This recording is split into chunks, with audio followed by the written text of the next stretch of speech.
If you're a fan of the dial floor, you may have realized that only common twisteds are allowed to spawn on the floor, probably because dial is such a huge threat. But ever since the Halloween updates came out, people have noticed that if you receive a dial card on a floor that was supposed to be the Halloween map, so any floor that is a multiple of 5, you will get the Halloween twisteds. That includes Twisted Rebecca, Twisted Sylvester, Twisted Eclipse, and Twisted Gordy. On the dial floor, if you've played against Twisted Eclipse, you may be aware that her mechanic is to call other Twisteds to her location. This user said, "Hey, so is it normal for Eclipse, a rare toon, to spawn on Dial's floor? I thought it was commons only." And if we take a closer look, as you can see, they're playing Brightney, and Twisted Eclipse and Twisted Dial are chasing Brightney, and Twisted Dial's bar is nearly full, so he is enraged because of Twisted Eclipse's howling. This user said, "Twisted Eclipse shouldn't be on Dial's floor. She's a rare Twisted. She also brings him enraged." Let's take a look at what they sent.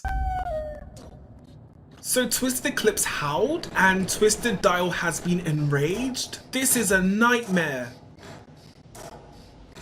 And we have this user saying, "Eclipse on dial floor. Here's some clips of me distracting her and also me dying." Let's see what happened. So Twisted Eclipse howls and Sprout is running away from the Eclipse. Twisted Dial has been enraged. Will Sprout make it out alive? This is a nightmare for the toons, and all for 50 stamina, and they have to deal with this. There should be more rewards for getting this nightmare on a dial floor. So as you can see, it seems like Sprout is being cornered. Is he going to make it out alive? Eclipse howls again. Sprout is running for his life. Dial is right behind the group of Twisteds. It seems like Sprout is getting himself into a pickle. Eclipse takes a chunk out of Sprout. Eclipse howls again, and it's a wrap. For all of that mayhem, you only get 50 extra stamina, so it's very important to know what floor you're picking the dial card on. Try and avoid picking the dial card on a multiple of 5, because you might just get really unlucky and get Twisted Eclipse, Twisted Gordy. But of course, if you want a challenge, it's definitely a fun experience. If you're bored of the usual gameplay loop, the added difficulty is exciting. King Mob, who is a Dandysport developer, has said, "If you vote for Dial's floor on a Halloween floor, it can do that. For now, it's intentional." And King Mob said this a few days after the Halloween event came out, and a month later, the Halloween Twisted spawning on the Dial floor is still happening, so it looks like they just kept it in for the whole event and never removed it.